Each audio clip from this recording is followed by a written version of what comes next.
La expresión máxima de la violencia contra las mujeres es el feminicidio y en México las cifras son alarmantes. 809 mujeres han sido asesinadas de enero a octubre de este año. Protestas, marchas y hasta un himno hoy forman parte del grito desesperado de todas aquellas mujeres que claman, no solo por justicia, sino por una mayor seguridad. ¿Será este el camino para lograr el objetivo? ¿Lograremos erradicar la violencia de género que corre por las venas de nuestro país? ¿Habrá justicia algún día para las víctimas de feminicidio? Yo soy Magda Bastida, esto es A Fondo.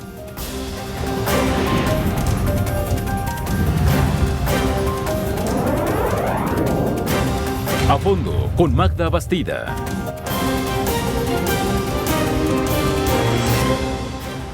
Vaya programa el que tenemos el día de hoy. Vamos a platicar en nuestro primer bloque acerca de cómo estamos visibilizando la violencia de género. Para un segundo bloque hablaremos concretamente de Un violador en tu camino, esta canción que ya se ha convertido en un himno para las feminicidas. Para un tercer bloque hablaremos de México entre los países con mayor violencia de género. ¿Qué es lo que ha provocado que se genere tanta violencia en nuestro país? Y finalizaremos hablando de El enemigo está en casa.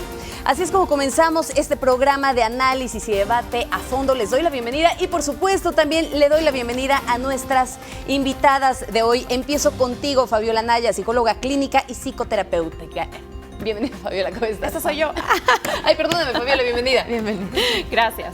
También le doy la bienvenida a Renata Turren, que es feminista y profesora de Desarrollo Económico y Género en la UNAM. Bienvenida. Buenas noches. Gracias, Renata, por acompañarnos. Finalmente, Andrea Chávez, asesora parlamentaria de Morena en el Senado de la República. Bienvenida. Gracias por la invitación, María. Oigan, muchísimas gracias a ustedes por estar con nosotros y sobre todo a ustedes allá en casa por estar presentes en este espacio. Vamos a empezar analizando esta temática que, si bien es cierto, es uno de los grandes males que hoy pues circulan en nuestro país y que hay algo que nos puede llevar a reflexionarlo. ¿Es solamente la visibilización de este problema? ¿Es un problema ya enraizado o es que verdaderamente está creciendo el problema del feminicidio en nuestro país? Andrea. Bueno, yo estoy verdaderamente contenta y agradecida con las compañeras que se caracterizan como feministas porque de diversos amplios sectores del feminismo se han organizado y desde la convergencia han determinado cuáles son los temas, digamos, emergentes de gran emergencia en el país, y desde los sectores más conservadores del feminismo hasta los más radicales y los más progresistas, pues hemos llegado a consenso para que efectivamente las mujeres podamos tener una vida libre de violencia, más allá de la ideología que nos caracterice, más allá de las experiencias que hayamos tenido unas y otras.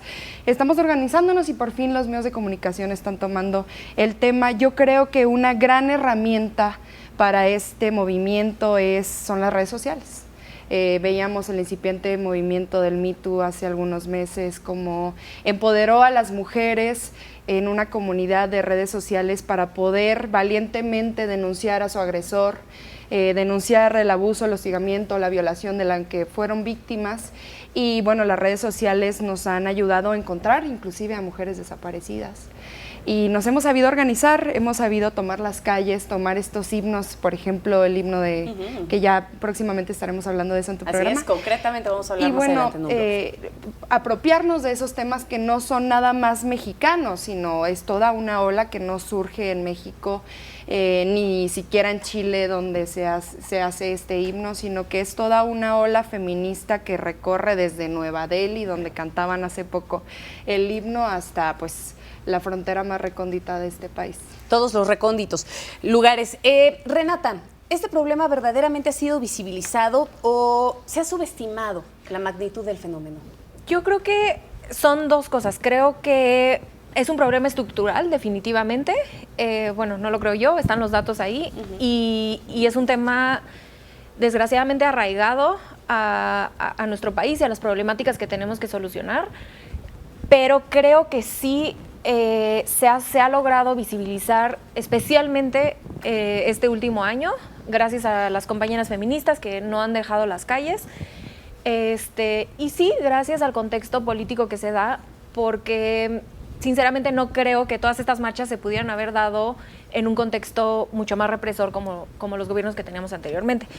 Entonces creo que que sí es un problema estructural, que no se tiene que quedar en la visibilización. Sin embargo, el primer paso para resolverlo es la visibilización. Entonces, como dice Andrea, agradezco estos espacios, agradezco que se esté dando seguimiento desde los medios de comunicación, desde Twitter, Facebook, a esta problemática que creo que sí está llegando a mucha gente que probablemente hace un año o dos no sabía dónde estábamos parados en este tema, y que nosotras, quienes hemos vivido violencia de género a lo largo de la vida, lo tenemos un poco más claro, pero no se ha podido volver un tema nacional. Fabiola, ¿tú crees que vamos en buen camino hacia la prevención de este delito, hacia la eliminación de la violencia de género en el país? Pues más allá de ir en un buen camino, creo que, como dijo Andrea, estamos en un momento donde por fin se habla del tema. Porque esto no es algo que sucedió hace un mes o hace 6 meses, esto es algo que lleva años, siglos. Entonces, creo que el camino ahora es precisamente llamarle con nombre y apellido a lo que está sucediendo, dejar de normalizarlo, porque yo creo que ese es el principal problema. Se normalizan tantas conductas, comenzando por conductas dentro de los noviazgos. Ahora yo veo chavitos que comienzan sus relaciones, ¿no?, emocionales con sus parejas a los 13, 14 años.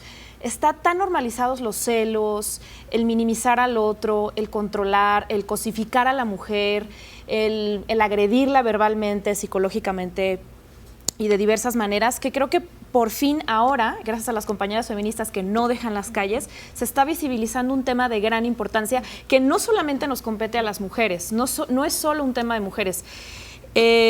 La misoginia, el patriarcado nos afecta a todos. Que sin embargo incluso son conductas que se han creído como muy naturales, y me parece que lo mencionas bastante bien. Termina normalizándose esta violencia. Si no me cela es porque no me quiere. Si no me cela es porque no le importo. Hay algo que me llama mucho la atención en esta mesa, y ustedes dos portan un pañolete verde. Correcto. Que si bien es cierto, pues se hablaba mucho de esta ola de pañuelos verdes que surgió a nivel mundial también por la legalización del aborto. ¿Cuál es el motivo de la aportación en esta mesa de esta pañoleta? Mira, hay mucha violencia institucionalizada y legalizada. Tal es el caso de estados o fueros comunes en la legislación en donde no nos permiten ejercer nuestra libertad a las mujeres sobre nuestros propios cuerpos, y bueno, están mucho más encima de nosotros que queremos decidir sobre nuestros propios cuerpos que, por ejemplo, los tratantes que deciden sobre los cuerpos de otras mujeres. Ya lo decía un estudio que publicaba hace poco Estefanía Veloz en su Twitter. Y bueno, precisamente esta es una de las consignas que está en tela de juicio en este momento, porque hace, pues desgraciadamente, algunos días en Hidalgo no se aprobó la despenalización del aborto, y yo, a pesar de que simpatizo con Morena, yo sí condeno a las diputadas locales del estado de Hidalgo por no haber aprobado una que pudo haber sido una victoria muy férrea de nuestro movimiento, porque nos necesitamos vivas y seguras y libres. Y bueno, ¿Y crees es que también el hecho de que no se haya aprobado esta despenalización del aborto es una forma de ejercer violencia contra las mujeres? Por supuesto, desde luego.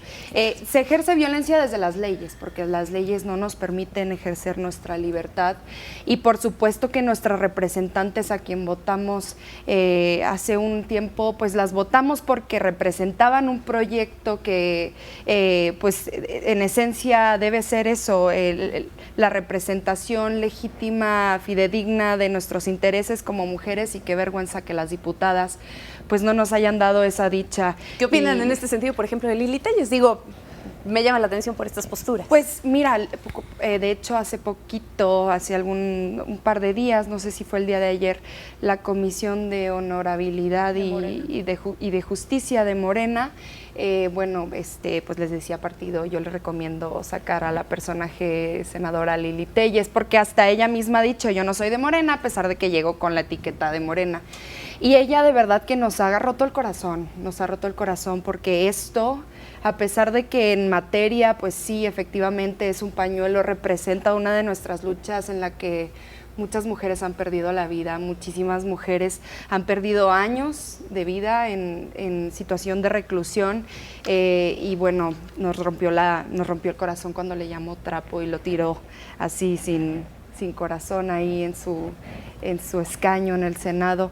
Ahora viene la ley de amnistía y esperemos que la senadora Lili Téllez pueda reivindicarse y poder votar a favor de esta, porque ahí se plantea otorgarles el perdón a las mujeres que cometieron el delito de aborto en los fueros comunes que lo tienen determinado como delito de aborto, y esperemos que ella pueda reivindicarse. Estaríamos no agradecidas, pero estaríamos quizás otorgándole una disculpa. O sea, otorgándole una oportunidad si se reivindica, de acuerdo a como ustedes lo están llamando, si se reivindica, aprobando en este sentido la ley de amnistía. Déjenme regresar al tema principal, que si bien es cierto el asunto de la despenalización del aborto, desde esta perspectiva formaría una parte importante de violencia hacia la mujer, el hecho de que no haya sido aprobada. Vamos a platicar un poco acerca de las cifras de feminicidio.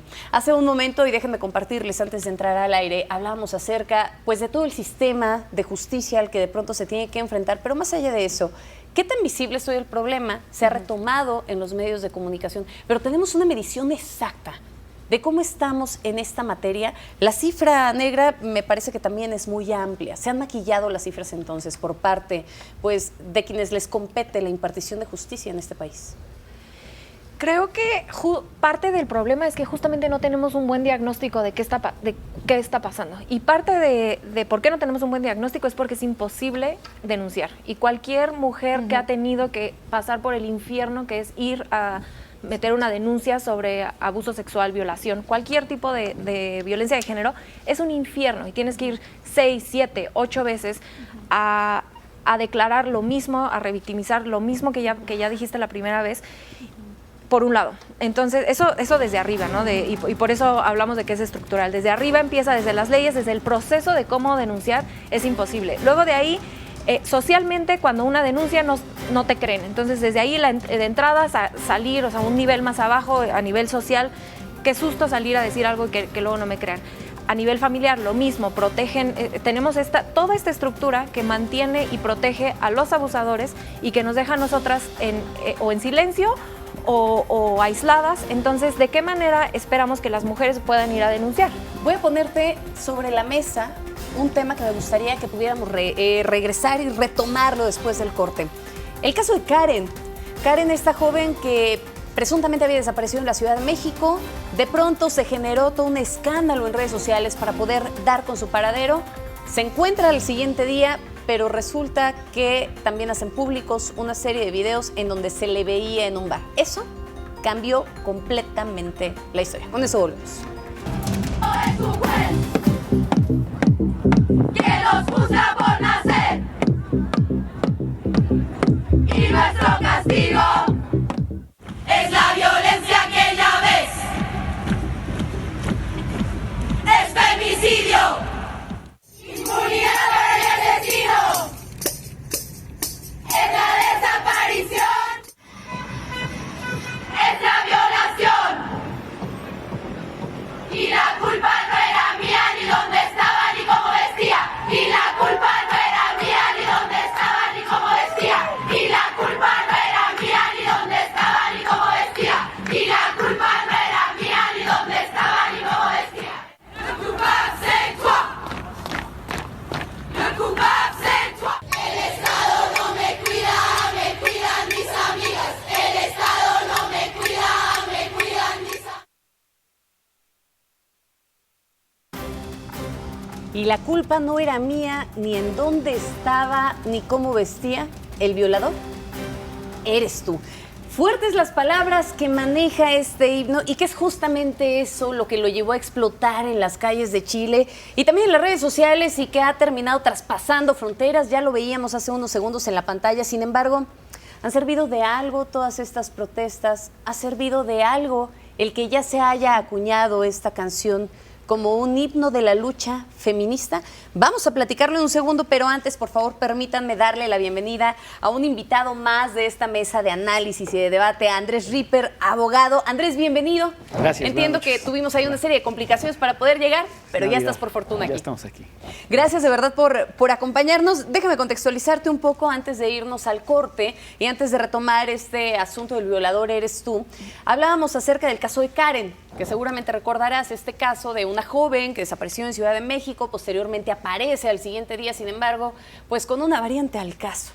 Esa variante al caso era que ella había pasado toda la noche en un centro nocturno, una situación que desató críticas en redes sociales y que generó un verdadero linchamiento en su contra. Y creo que empata bien con el tema con el que acabamos de entrar. El violador eres tú, porque se usó la canción, porque se usó el asunto de Karen para llegar a la mofa, para llegar a la burla, y hasta cierto punto pregunto, deslegitimizó esa lucha por la que ustedes han peleado en la calle, esa lucha que han tenido las mujeres feministas también. Y antes de irme directamente con ustedes, déjenme por favor darle prioridad a Andrés, quien acaba de llegar en este momento. Andrés, ¿qué opinas? A mí me parece que no lo deslegitima, me parece que es reprobable que cualquier persona le mienta a sus padres para irse de reventón, pero eso es absolutamente irrelevante cuando te enteras que está viva, que llegó bien a su casa. O sea, no importa. Si me ha pasado a mí, o a mi hermana, o a mi sobrina, pues qué bueno que no pasó nada. Y sí, estamos en una sociedad que se siente agraviada por estas manifestaciones en lugar de sentirse empática. Y ahora ha habido toda clase de mofas, memes y burlas en contra de eso. Siempre y cuando la gente tome a chiste lo que ella dijo, cómo salió de su casa y cómo regresó, pero no se meta con el hecho de que qué bueno que regresó viva.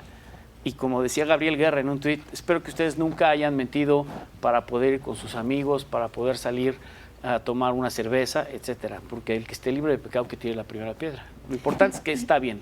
En nuestro país la Sub-17 se metió en todo un escándalo justamente por hacer una mofa y por grabarse bailando y haciendo una tergiversación totalmente también de este himno, ¿no? Ahora sí, ¿qué opinan ustedes? Es que yo creo que el problema es gravísimo.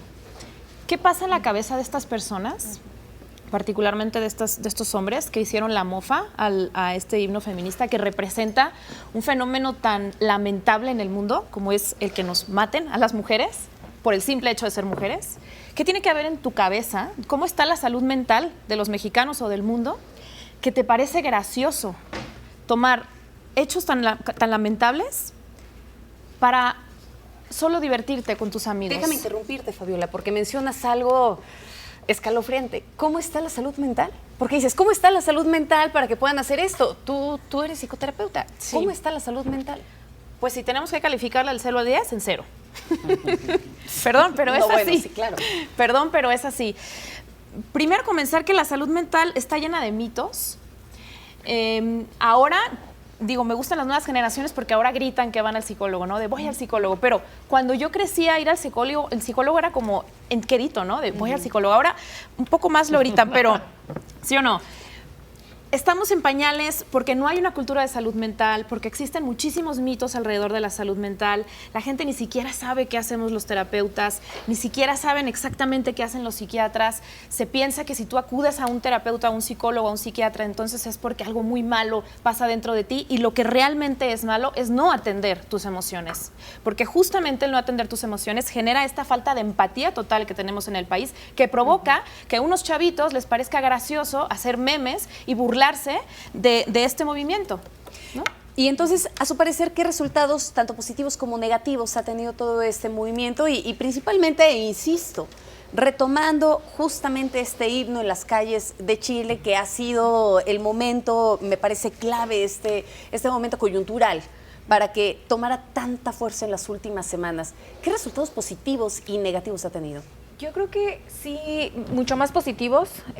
Los negativos, bueno, son claros, los que hablamos aquí, pero al mismo tiempo también es un termómetro de ver en qué momento tan grave estamos, donde como platicábamos en la mesa, se creen que es gracioso burlarse de una violación o de un feminicidio o de la situación que tenemos en México. Pero por el otro lado, creo que dada la grandísima opresión de las mujeres, no solo en México, sino en general en el mundo, ver este himno que traspasa fronteras y ver a tantas mujeres como ya estuvo suave, salir a las calles en diferentes idiomas, en todos lados, sí da una señal fuerte a decir, no, o sea, no podemos seguir de esta manera. A mí lo único que me preocupa del himno es que vi a mucha gente como diciendo esto sí, así sí se protesta, y las marchas de las compañeras feministas que pintaron las paredes, eso no. Y eso es lo que a mí me preocupa, regresando a hacer el análisis de Bonnie ¿Por qué la preocupación? Déjame plantearte eso.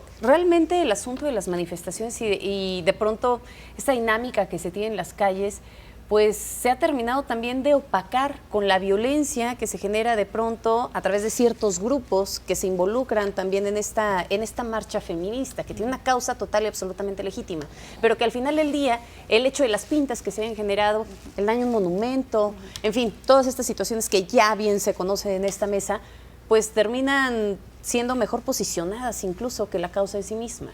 Que creo que es parte del problema, ¿no? Es parte de por qué nos estamos enfocando en si se pintó una pared o no, sabiendo, porque aparte esto lo sabe todo el mundo. Todo el mundo sabe que ninguna lucha se gana haciendo, muy pocas meditaciones y diciendo, porfa, ya no nos violen, porque rezando, no nos gusta. Que ahí nos quieren rezar. No nos gusta que nos estén violando, por favor, ya bajen. Entonces, cualquier movimiento grande a nivel mundial ha tenido este tipo de manifestaciones. Y son válidas, son genuinas. ¿Y son grupos infiltrados o verdaderamente pertenecen también al movimiento? Yo creo que es irrelevante. Creo que no importa si son infiltrados, bueno, que lo saquen, sí, porque no son parte del movimiento, pero que lo saquen porque no son parte del movimiento. Y si no, pero creo que la atención se tiene que mover a, no importa si se pintan las paredes, no importa si se manchan los movimientos, no importa si tú militas con un tipo de protesta más del himno o si militas ir a las marchas. Lo que importa es que se escuche lo que está detrás, que en ambas ejemplos de protesta, lo que está detrás es lo mismo. Déjenos de matar, déjenos de acosar y déjenos de violar. Coincido totalmente, porque si desviamos la discusión entre los que pensamos que algunos de ellos son provocadores y otros se deslegitiman el movimiento, entonces ya se olvida por qué están las mujeres ahí pintando. La discusión se va a desviar de que son provocadoras. Ha pasado, y es por eso que lo planteo. Claro. Realmente ha pasado. Claro. Entonces, como bien dices, no importa. Se pudo haber sido un movimiento muy fuerte en las últimas semanas, no nada más en la Ciudad de México, sino en distintos estados, porque se vivió de manera unísona, al mismo tiempo se realizó en distintas partes. Sin embargo, pues el asunto que prevalecía era el daño que se había generado en ese momento por pintas, el tráfico que se había podido crear al respecto por una manifestación como esta. Y yo caí en esa reflexión, pero no en contra de que lo estuvieran haciendo, sino desde el punto de vista de que esto es una provocación. Se está buscando una respuesta violenta del Estado. Después me di cuenta que por estar diciendo eso yo estaba desviando el tema de la conversación.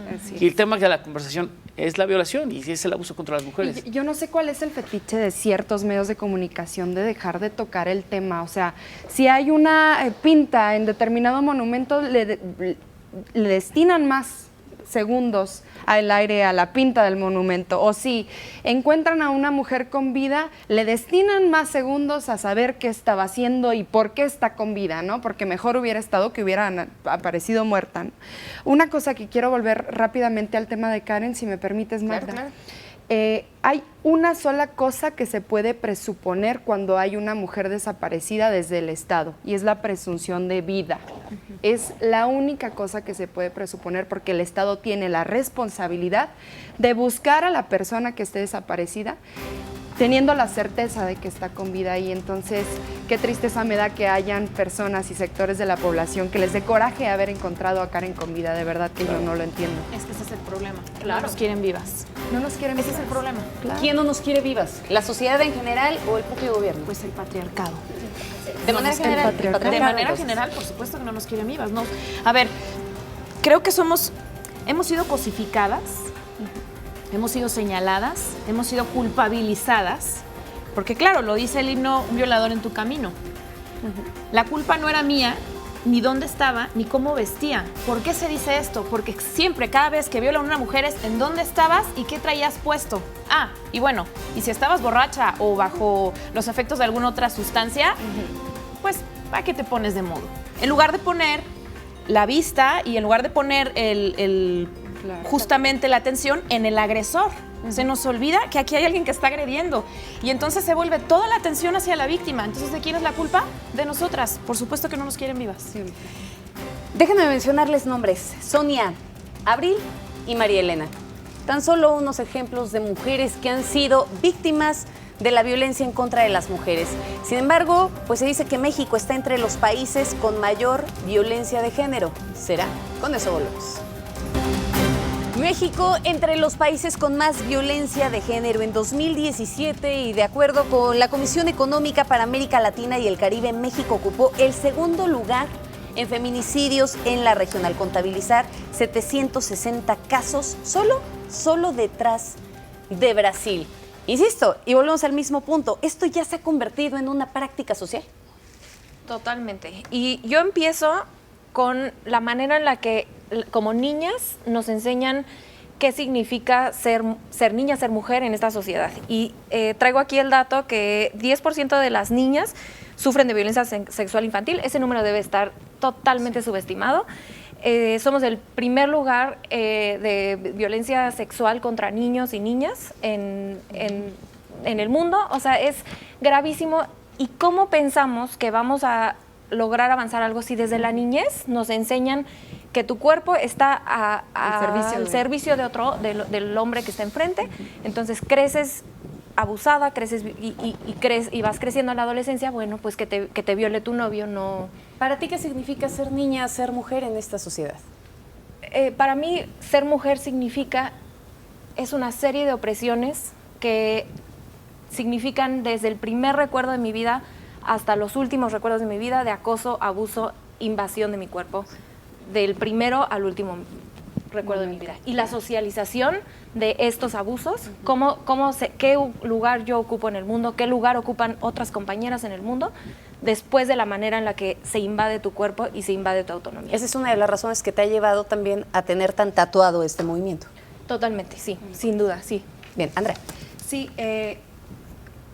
los números no mienten, pero se puede mentir con los números, te decía. ¿Por qué? Porque en México siempre ha existido la violencia feminicida, feminicida, como diríamos aquí, femicida en otros países de América Latina. ¿Y por qué le estamos dando tanta atención ahora? Bueno, porque los índices están empezando a computar de cierta forma como debieron de haber computado en un inicio, porque antes se tipificaba la violencia femicida como delito de lesiones en lugar de tentativa de feminicidio, como homicidio calificado en lugar de feminicidio.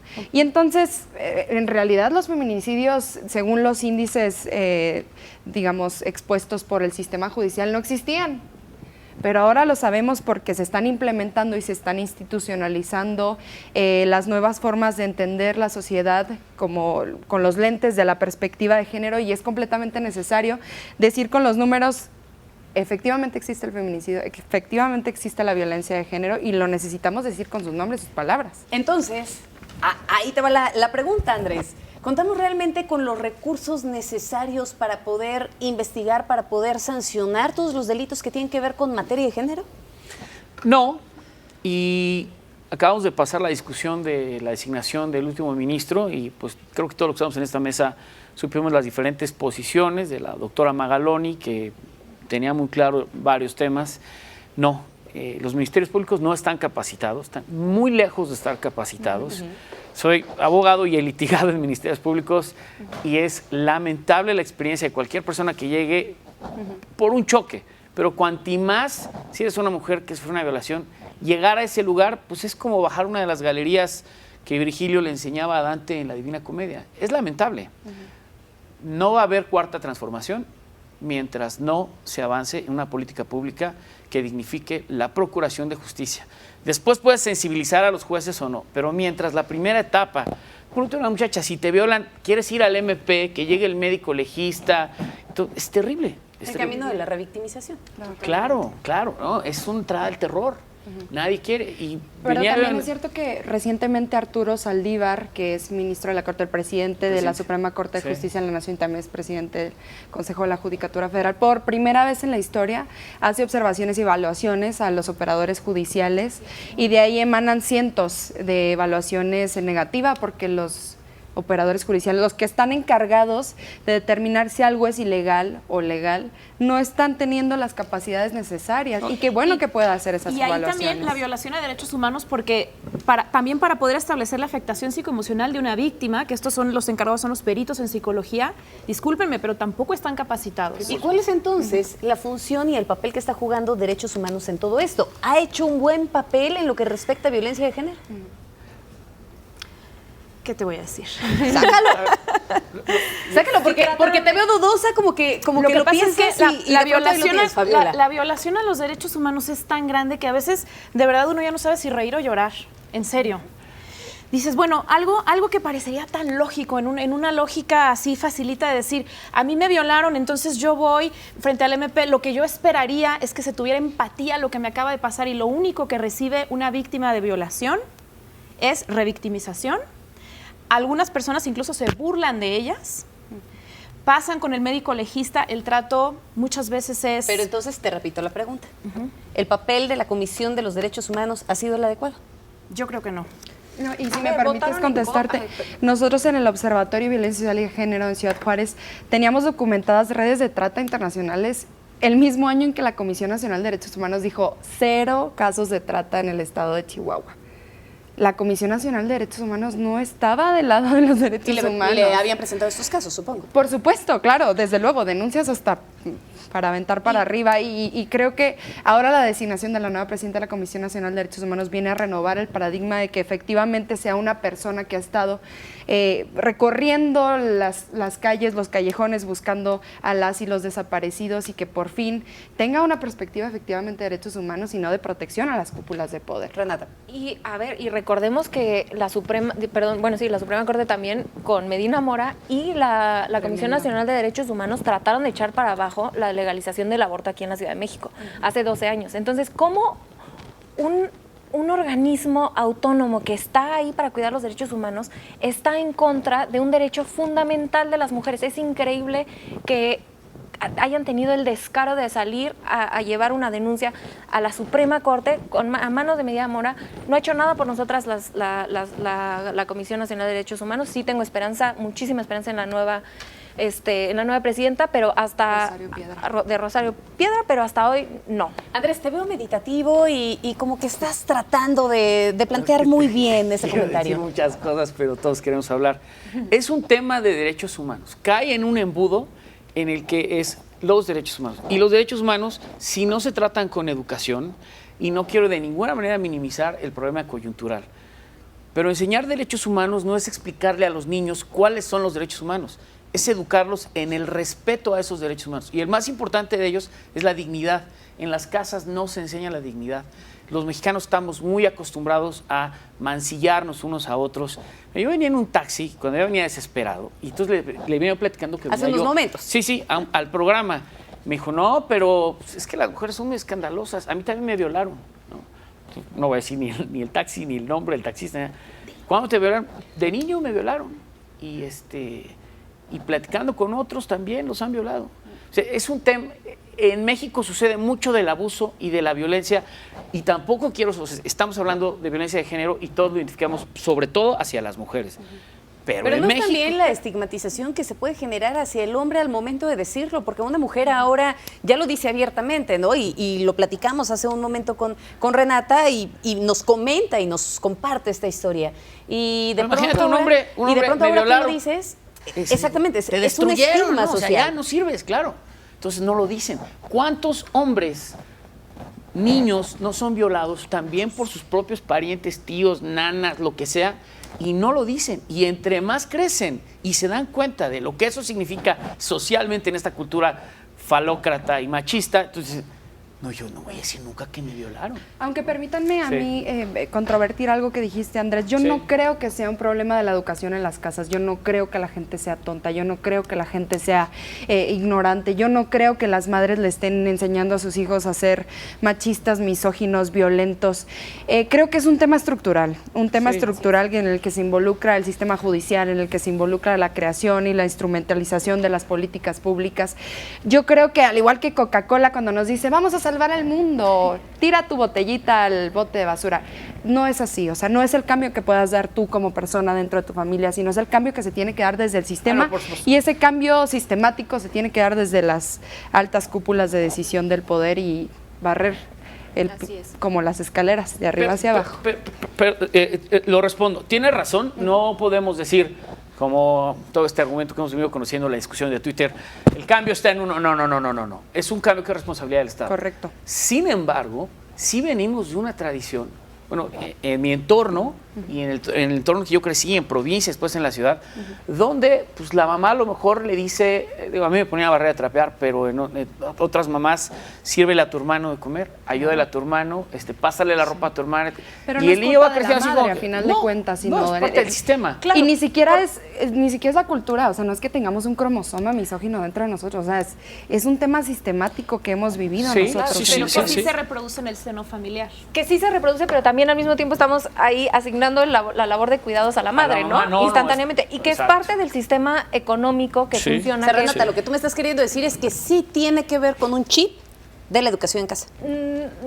yo estoy mucho más con Andrea, es estructural, definitivamente hay cosas estructurales que permean a la familia y a su vez a la educación, pero creo que por parte de las madres es una cuestión de internalización del machismo, por parte de los padres es una ausencia generalizada, Claro. y es una asignación del trabajo del hogar y el trabajo de cuidados y el trabajo de educación a los niños, a las mujeres, para mantenerlas dentro de la esfera privada como máquinas reproductoras y educadoras, mientras que los hombres dominan el ámbito público. Sí, la madre no es la culpable. Eso es lo que tiene que ver directamente con la estructura del tejido social, que es lo que finalmente se ha roto. Claro. Y es lo que ha terminado por generar este problema. Sin embargo, estamos hablando de que 19 estados de la República Mexicana tienen ya una alerta de género.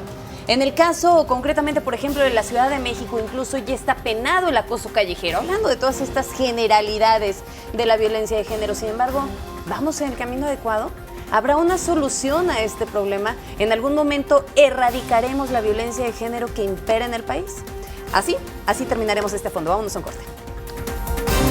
¿Los estados realmente están cumpliendo con las recomendaciones por la alerta de género? ¿Qué implicaciones tiene el hecho de que se diga este estado de la República Mexicana cuenta con 1, 2, 3, con 4 alertas de género?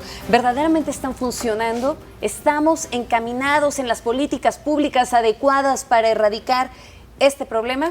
Empiezo contigo, Andrés. Sí, yo creo que no. Yo creo que Sí, la y luego yo creo que no. Sí, o sea, sí empiezo yo y creo que no ok. se está resolviendo. Por mencionar uno solo, el Estado de México no nada más tiene una doble alerta de género, una alerta de género general y una alerta específica para los municipios de Toluca, Ecatepec, Nezahualcóyotl, Cuautitlán Izcalli, Chimalhuacán e Iztapaluca. O sea, Una no- por desaparición, Sí. una por violencia de género en manera general y la Ajá, otra y por esto es desaparición. ya porque ha sido mucho mayor el problema. Entonces, pues no hay una... Se lava la cara el gobierno, no voy a decir colores, el que sea, cuando dice, estamos decretando una alerta de género, estamos poniéndonos a trabajar. Sí se están poniendo a trabajar, pero dado que es un problema estructural, como lo estamos platicando, de lo que nos estamos dando cuenta es que hay una ausencia de políticas públicas profundas, una ausencia de programas de educación, porque le corresponde al sistema, y bien lo dicen, no a las familias, cambiar la forma de cómo estamos viendo. Sé que estas discusiones lo propician, sé que es muy bueno que el violador eres tú esté en las calles porque estamos despertando esa conciencia, pero ahorita no podemos decir, y menos enterándonos de que acaban de echarle ácido a una saxofonista y el a Karen la acaban diputado de sigue matar. libre, Y todo. por cierto. Esto sigue. ¿Cómo cambiar entonces esta conducta que está tan enraizada en la cultura y en el comportamiento del mexicano? Yo creo que habrá que comenzar por deconstruir todas estas creencias limitantes bajo las cuales hemos sido educados todos. Y ahí yo sí voy un poco más hacia tu postura. Si bien no es una chamba de las familias, sí es un trabajo de las familias poder sembrar esa semillita de empatía a las personas que están a cargo de ti, en este caso, pues quien conviva en tu casa, si hay hijos, si hay sobrinos, si hay Interesante primos y porque tenemos parientes. ahí dos posturas. Déjame retomarlo antes de que continúes con este comentario. Hace un momento hablábamos acerca de qué pasa con esta violencia enraizada en la sociedad. si era solamente un asunto de educación o si era un problema estructural. De este lado me decían es netamente estructural, el Estado es responsable, tiene que cumplir, etcétera. Y de este lado me estás diciendo que no, que entonces evidentemente sí tiene que haber una semilla en la familia para poder reeducar en este sentido. Es que yo creo que una no se pelea con la otra. nosotras igual, es decir, lo mismo. de este lado, como sociedad civil, como familias, como organizaciones, sí nos toca revisar qué tenemos acá y qué tenemos acá para ver qué sirve y qué no sirve. ¿Por qué estamos tan ausentes de empatía? ¿Qué está pasando con las emociones de los miembros de mi familia? Y por otro lado, sí es un trabajo del gobierno poder educarnos y sancionarnos como debe de ser, porque yo creo que la impunidad es el principal problema. Cuando hay impunidad, es decir, yo tengo carta blanca a violarte, a violentarte, a secuestrarte y a mutilar tu cuerpo y a utilizarlo como un objeto, porque ¿qué me pasa? ¿Qué le pasó al agresor de la saxofonista? Ahí está afuera. ¿Cuál es el mensaje que se está dando en todos a los demás agresores? Vayan y aviéntenos ácido en la cara, porque ¿qué pasa? ¿El enemigo está en casa? ¿El enemigo está en casa? Sí. Y sí, y lamentablemente en el caso del abuso sexual infantil, la mayoría de los enemigos están en casa o al lado de tu casa. 80%. Mira, pero a ver, el cambio no necesariamente está dentro de las familias, porque yo creo que nosotros tuvimos aquí el privilegio de tener una madre o un padre o un par de hermanos o hermanas que, bueno, un poco pudieron salir de ese sistema por condiciones de sumo privilegio, que fue la educación, que pudo haber sido viajar a otro país, conocer otras culturas y tal. Y en esa situación de sumo privilegio, no, eso a mí no me exime, a pesar de yo haber estado educada dentro de un seno familiar que pudo salir de ese sistema, eso a mí no me exime de ser víctima de una violación, de hostigamiento, de abuso, de Déjame interrumpirte, porque la encuesta nacional sobre la dinámica de las relaciones en los hogares en 2016 indicaba que la violencia que ejercen las parejas, los esposos, los exnovios o exesposos contra las mujeres en México es severa y muy severa en el 64% de los casos. Sí, claro. El hogar es un lugar sumamente hostil para las mujeres y eso es una pena porque las mujeres están ahí porque no están empoderadas económicamente, porque no tienen otra posibilidad, otra opción, porque el Estado, pues en su momento las dejó abandonadas a su suerte y lo único que hubo, pues tras esta, digamos, siguiendo la lógica misógina, machista, esta tradición de casarse joven con un hombre y depender económicamente de él y bueno, digamos, estar en casa y cuidar a los hijos, eso la hace propensa a sufrir violencia. Y es un tema estructural y de sistema, por supuesto, porque el Estado no le dio precisamente estas otras posibilidades que la pudieron hacer mucho menos propensa a sufrir esa violencia. Porque, a ver, si una mujer no está, digamos, segura en casa, y no está segura fuera de casa, ¿dónde la metemos? ¿Dónde estamos las mujeres? Esta mañana llamaba la atención que se presenta Durazo en la mañanera y habla de que estamos ya en un punto de inflexión ante la violencia porque los homicidios llevan una tendencia a la baja. Y entonces la pregunta es, pues realmente nos encontramos en ese punto de inflexión porque algunos delitos de alto impacto, como el caso de los feminicidios y de la violación, son dos de los delitos que han mostrado una tendencia a la alta. ¿Realmente se está empezando a erradicar este problema? Es que yo creo que por lo menos hoy tenemos una estrategia, por lo menos hoy existe voluntad política que yo no vi en el sexenio de Peña Nieto ni un solo día. Déjate empatía, por supuesto que no había estrategia, ni siquiera se hablaba del tema. Entonces, lo que me refería al inicio del programa sobre el contexto político en el que nos encontramos hoy, que nos permite salir a las calles a manifestarnos, también ese mismo contexto político nos permite exigir y decir, a ver, aquí están 9 feminicidios al día, ¿qué se está haciendo al respecto? ¿Y dónde está la alerta de género para la Ciudad de México? Que yo celebré y sigo celebrando el posicionamiento de la doctora Sheinbaum para atender una de las demandas que las compañeras feministas habían pedido desde un inicio. Entonces creo que por lo menos hoy existe una plataforma, es un problema gravísimo que no vamos a poder resolver ni en un año, ni en 2, ni en 3 probablemente, pero por lo menos existe toda la voluntad política, toda la fuerza del Estado y por lo menos existe esa plataforma donde la gente va y denuncia, que son las mañaneras, a decir esto está pasando y se tiene que dar la cara. Entonces para mí ahí empieza la transformación y no hay forma que hubiéramos podido dejar este duro episodio de violencia contra las mujeres si no empezáramos desde el Estado con este tipo de Andrés, plataformas. voy contigo antes de que pasemos a las conclusiones. Sí. Yo creo que sí hay una política pública en ciernes. Yo creo, estoy convencido que la estrategia de seguridad planteada en noviembre del año pasado, la implementación de la Guardia Nacional, la política de legalización de las drogas, tratar de llegar a las zonas donde la comunidad está más pauperizada para poderla ayudar, creo que es una política pública que no se había intentado contundentemente. Sí se había intentado, pero no contundentemente. Y no van a haber resultados en el corto plazo. Correcto. Y yo soy un entusiasta de esta nueva política pública, tengo que reconocerlo, hay a veces ineptitudes, a veces novateces, pero hay una voluntad transformadora, hay ganas de hacer las cosas bien y de aceptar la crítica y corregir el rumbo. Y vaya que necesita corregirse, pero por lo menos ahí está a disposición. Y efectivamente hoy la gente puede pararse frente al presidente y decirle, está pasando esto. Y esto antes pues, no pasaba, nada más porque no había acceso al presidente.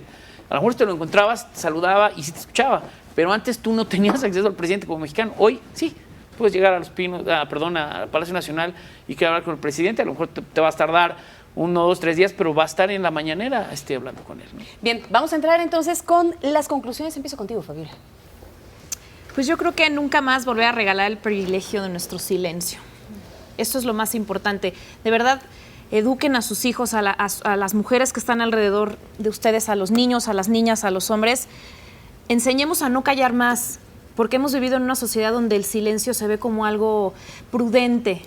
Eres profesional si te quedas calladito, si no haces argüende. Nunca más a callar, porque este problema necesita de manifestaciones como las que tenemos ahora. Hay que alzar la voz, hay que visibilizar el problema para justo poner la presión en las autoridades y que se pongan a hacer su trabajo.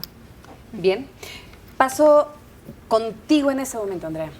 Yo soy una entusiasta de la nueva estrategia de seguridad porque atiende a las causas y no es nada más confrontar los efectos de la violencia, sino frenarla de raíz. Las mujeres necesitamos garantías de no repetición, las mujeres necesitamos espacios que sean distintos a las del hogar para no depender económicamente de un hombre jamás y poder ser libres y decidir dentro de esa libertad por nosotras mismas. Las mujeres necesitamos que deje de haber violencia institucionalizada, legalizada, que las y los diputados locales se pongan las pilas por fin y representen el sentir y el interés de nosotras las mujeres y del pueblo de México. Las mujeres necesitamos empezar a sentirnos seguras y no valientes al salir a las calles. Y yo estoy convencida de que no lo voy a ver mañana, quizás tampoco pasado mañana, pero espero que si algún día la vida me da el privilegio de tener hijas, ellas puedan gozar de los beneficios de esta nueva implementación de estrategia de seguridad. Bien, Renata. Yo cierro diciendo que tenemos que enfocarnos en las demandas que traemos las compañeras y no en las paredes pintadas, ni en cómo sí se protesta y cómo no se protesta. Cierro también recordando que a los acosadores y a los violadores se les mantiene en 3 niveles, en la familia, en la sociedad y a nivel institucional con las leyes. Y que tenemos que romper todo para que estructuralmente se deshaga ese tipo de opresión y violencia contra las mujeres. Historias y datos, hay que escuchar a las historias de las compañeras que están listas para contar sus historias, que somos muchísimas, y los datos que respaldan estas anécdotas. Y por último, no hay justicia para las mujeres sin abortos legales y gratuitos. Es una invasión a nuestro cuerpo. No existe otro ejemplo ni legal ni moralmente donde se obligue a alguien a prestar su cuerpo por 9 meses en contra de su voluntad. Bueno, vaya, no hacemos eso ni siquiera con la propiedad privada. Entonces, no podemos defender mejor la propiedad privada que el cuerpo de las mujeres. Bien, Andrés. Gracias. Concluyo diciendo que quizá podamos avanzar en la resolución de este problema cuando haya educación en derechos humanos, sobre todo en el derecho a la dignidad, y que a los niños se les enseñe desde pequeños en la escuela a tratar a sus compañeros y compañeras con dignidad y a exigir que se les trate con dignidad. Que el gobierno, la política pública, hable de casos ejemplares, por ejemplo, Karen, y que se convierta en un castigo ejemplar y sobre todo que haya un discurso sistémico. No puede ser que el discurso sea el que hacen las activistas, no puede ser que el discurso sea de unos tuiteros. El discurso tiene que ser sistémico y tiene que permear, así como se habla de cuarta transformación, así como se habla de recuperar la historia y todo esto, tenemos que cambiar esto porque es gravísimo y está pasando a diario. Bien, pues entonces déjenme retomar lo mejor de las conclusiones de cada uno. Evidentemente, disculpen si dejamos algo fuera, hay que resumir. El enfoque de la lucha está en las demandas, no en las paredes, y eso es en algo que se tiene que poner atención justo cuando estén estas manifestaciones, porque el problema de la violencia de género es netamente estructural y sistemático. Carecemos de un diagnóstico y es importante saber realmente cuál es la magnitud del problema. Podremos avanzar cuando haya una educación en materia de derechos humanos, sobre todo con ese respeto a la dignidad, aunque si bien es cierto, la voluntad política hoy es importante y eso es lo que marca la diferencia con el pasado, porque no se debe de regalar tampoco el privilegio del silencio a nadie en este momento, porque el silencio no es prudente cuando se trata de violencia. Así es como terminamos. Muchísimas gracias a ustedes por habernos acompañado. Gracias. Y gracias a usted que nos vio durante todo este programa. Nos vemos en la próxima. Yo soy Magda Bastida. Esto fue A Fondo. Que los juzga por